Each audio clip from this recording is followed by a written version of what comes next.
राज infra आणि त्याचा कोण माणूस तुमच्याशी कॉन्टॅक्ट मध्ये आहे, कोण तुम्हाला कंट्रोल करतो राज इन्फ्राचा? एक सनस सर म्हणून सुपरवायझर आहे, ते सनस सुपरवायझर आहे, ते डीप हंटरचे सिक्युरिटी गार्डचं ऑफिस आहे. आपण आता राज इन्फ्रा बद्दल बोलूया. राज इन्फ्राचा कोणता माणूस तुम्हाला सर्वांना हँडल करतो, टॅकल करतो, पेमेंट काढतो, मी तुमच्यावर अंकुश ठेवतो? थोडक्यात तुमचे आई बाप भाऊ बहीण कोण आहेत तिथले?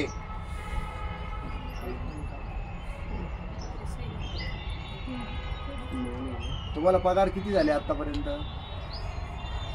आम्हाला 15,000 सांगितलेले होते, नाही झाले म्हणजे किती पगार झाले? नंबर ऑफ सॅलरीज आता नंबर ऑफ मंथ्स हिचे 5 झाले, हिचे 5 झाले, माझे 3 झालेले, काहींचे 4 झाले, कोणाचे 6 झालेले, जसे जसे लागले तसे तसे भाव. असं बर. जास्तीत जास्त पगार घेतलेला कोणी? सगळ्यात पहिला माणूस कोण तुमचा? मूळ पुरुष कोण आहे तुमचा?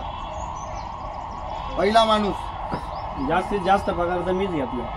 3च महिने झाले तुला? हा, तरी पण ते 13,000 घेतले ते. पेमेंट 15,000 आहे. नाही क्वांटिटी. 6 महिने पगार कोणी घेतला? म्हणजे पहिल्या दिवशी कोण लागलं कामाला? जाहिरात निघाली पहिल्या दिवसापासून एकच आहे का? 1 2 3 सगळंच होतं.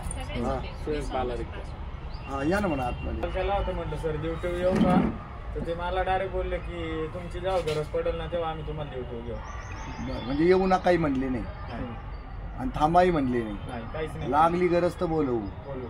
या व्यतिरिक्त दुसरं उत्तर कोणाला काही मिळालंय का? काही एकच उत्तर मिळालंय का? एकानेच फोन केलाय? नाही, आम्ही बंदोबस्ताला जायच्या पहिले ना जे सनस सुपरवायझर आहेत ना, हा, तर ते मला बोलले होते का म्हणजे तुम्ही जर तिकडे गेले ना परत तुम्हाला इकडे बंद होऊन जाईल.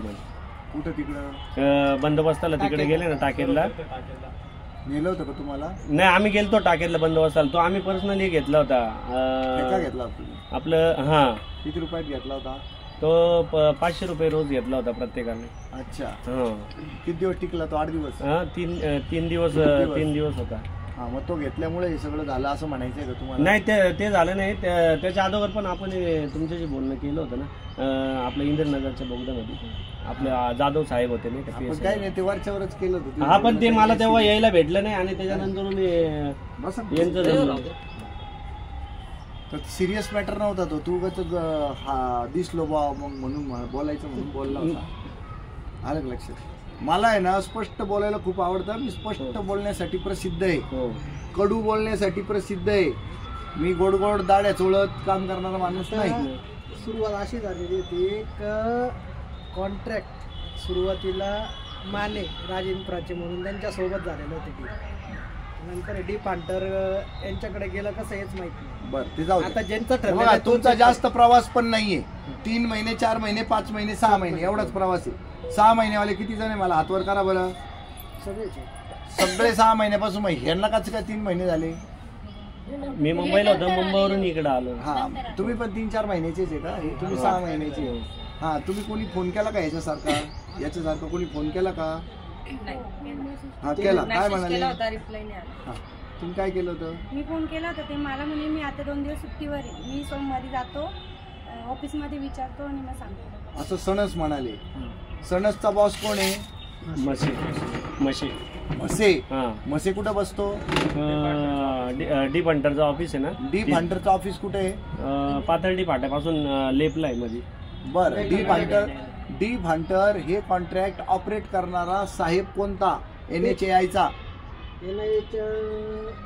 साळुंके साहेब. साळुंके साहेब स्वतः डायरेक्ट हँडल करतात. त्यांनी राज कंपनीला दिलेलं आहे.